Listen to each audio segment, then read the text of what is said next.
কে, মন কে, এগুলো কে?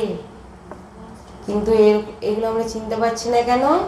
এর উপরে একটি কালো পর্দা ফেলা আছে। পর্দাটাকে তুলে দিলে আমরা দেখতে পাবো সবকিছু। এটাই হচ্ছে মায়া। বলছেন আমি মায়ায় ছাড়তে পারছি না। মায়ায় তুমি ছাড়ছো না, মায়া তোমাকে টেনে ধরেছে আর তোমাকে ওই নিয়েই চলে যাবে একদম।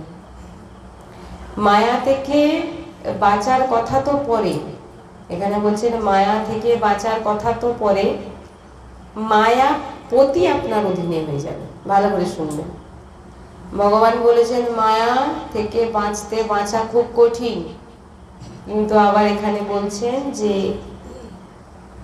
মায়া থেকে বাঁচা তো দূরের কথা। কি বলছেন? মায়া থেকে বাঁচা